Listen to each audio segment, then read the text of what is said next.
It's worth just reviewing what's been going on in Russia over the last week. Events in the Kursk region have unfolded in a manner that has left many people perplexed.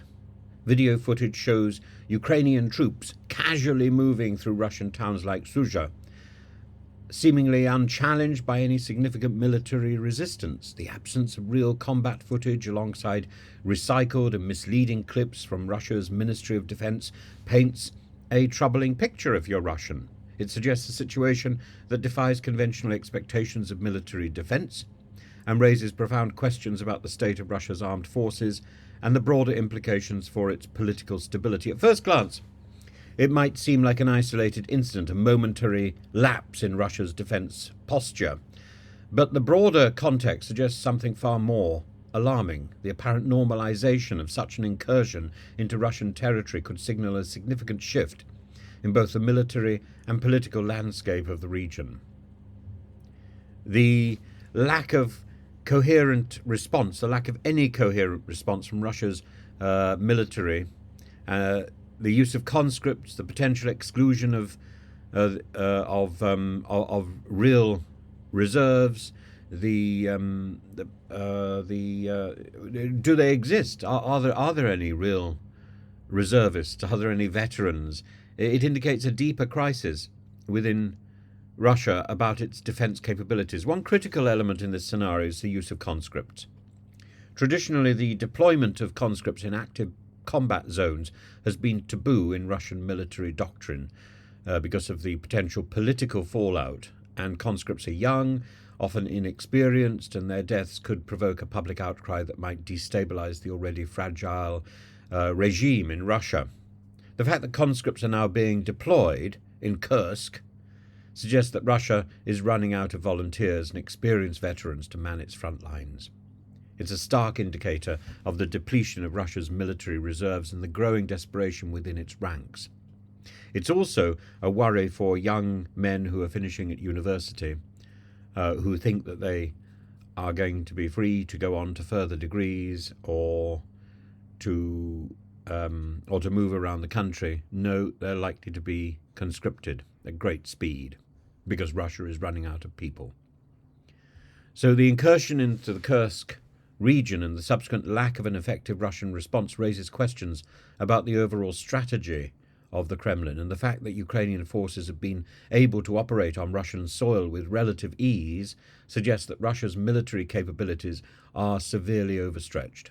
The lack of resistance, both from the military and the civilian population, is indicative of a broader sense of resignation or perhaps indifference among the Russian populace. But what about the Russian Kremlin regime? This could be a result of years of state-controlled propaganda, which has numbed the public's reaction to military setbacks. But what about the regime?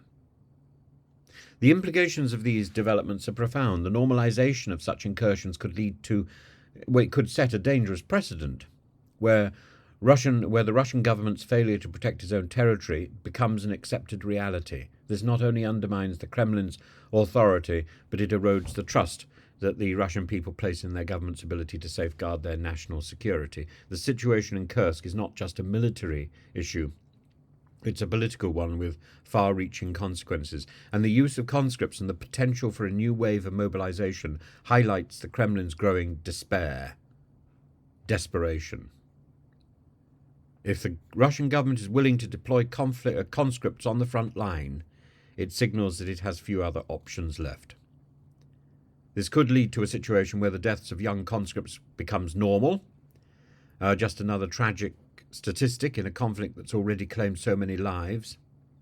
And the political risks of such a strategy are immense, as public opinion will turn sharply against the regime if the scale of conscript casualties becomes more widely known. And the lack of decisive response by the Kremlin to the incursion in the Kursk region reflects a broader inability by the Kremlin to deal with and downplay the severity of the situation. So the Kremlin, instead of using troops because it doesn't have them, instead of using weapons because it doesn't have them, is using rhetoric to pretend that this isn't happening. By normalising the invasion, the Russian government hopes to distract the public and avoid the political fallout that a full-scale mobilisation would now entail. And a full-scale mobilisation is fraught with risks. The move would be unpopular and dangerous.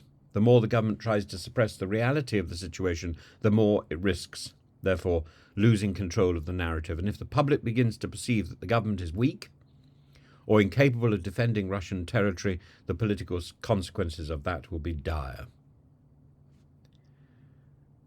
The events in the Kursk region should not be seen as isolated, but part of a broader and deeply troubling trend. And it's not about the initiative of Zelenskyy and Ukraine, it's about the incapacity and the failure of Putin. The normalisation of invasion, the use of conscripts, the potential depletion of the Russian military reserves all point to a regime that's increasingly struggling to maintain control. The situation is not just abnormal, it's dangerous. It's a wake-up call to the Russian people and the international community that something is profoundly wrong in the heart of Russia's political and military establishment. My suggestion is that is the death of Putin. This is a moment that requires vigilance, awareness, and a refusal to accept the normalisation that is being put out, that is by any measure a deeply abnormal and alarming and unusual situation.